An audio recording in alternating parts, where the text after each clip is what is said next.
এই উমর সাপরি বলছে তার নাকি বাড়ি নাই। এই ভিডিওটা কাট করে পাঠাইও, তার বাড়ি করার জন্য টাকা লাগলে আমি দিয়ে দিব। এই চুত মারানি বুলা পচ্চাপ বিলাল থাম। এই বাঞ্চত, তোরে কি ওমর বলছে যে তার বাড়ি করে দেওয়ার জন্য? তোর মতো কি ওমর কি ফকিন্নির পোলা? এই বান্দির পোলা, কথা বলার আন্দাজ পাও না? মানে মুখে যখন যেটা আসে তখন সেটা বলো। হ্যাঁ, তো একটা ফিরাউনের বাচ্চা। এখন গাইস আমার কাছে হয়তো অনেকে জিগাইতে পারেন যে একে আমি ফিরাউনের বাচ্চা কিসের জন্য বললাম। আজ তো একটা ফিরাউনের বাচ্চা, তার উত্তরও আমি দিতাছি। ফিরাউন ছিল প্রথম আছে তরমুজ খেতে লেবার, তারপর হয়েছিল একটা রাষ্ট্রের বাদশা। এই বাচ্চা হওয়ার পরেও কোনো মানুষকে মানুষ মনে করে নাই, বিভিন্নভাবে নির্যাতন করছে।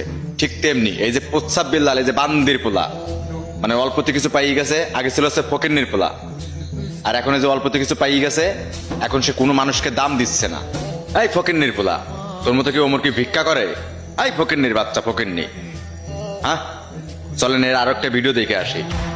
উমর বয়কট, উমর 24 ঘন্টার মধ্যে মাফ চাইবে। এই মাদার চোদ, তুই কে বয়কট করার? এই বাঞ্চোদ, তুমি কি বাংলাদেশের প্রধানমন্ত্রী হয়ে গেছো? হ্যাঁ, চুত মারানি পোলা, বান্দির পোলা, প্রধানমন্ত্রী ঠাবাইছো তুমি বাংলাদেশের। বয়কট চুদাচ্ছ তুমি? আমার কাছে কথা শোন, এ আঙ্গুল ফুলি কিন্তু ঠিকই কলা গাছ হয়, কিন্তু ওই চিকিৎসা হওয়ার পরে আঙ্গুল কিন্তু আবার চিকুনো হয়ে যায়। বুঝছো আমার কথা? যেরকম মানুষ আছিস না ওইভাবে থাক। ওই যে আল্লাহ তোরে দিছে না, ওই আল্লাহ কিন্তু ধাম করে কাটি নিবে। বুঝছিস না আমার কথা?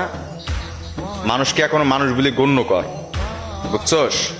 ওমর তোর বাপ বাঞ্চদ, ওমর তোর বাপ, ওমর তোর বাপ। বুঝছস আমার কথা?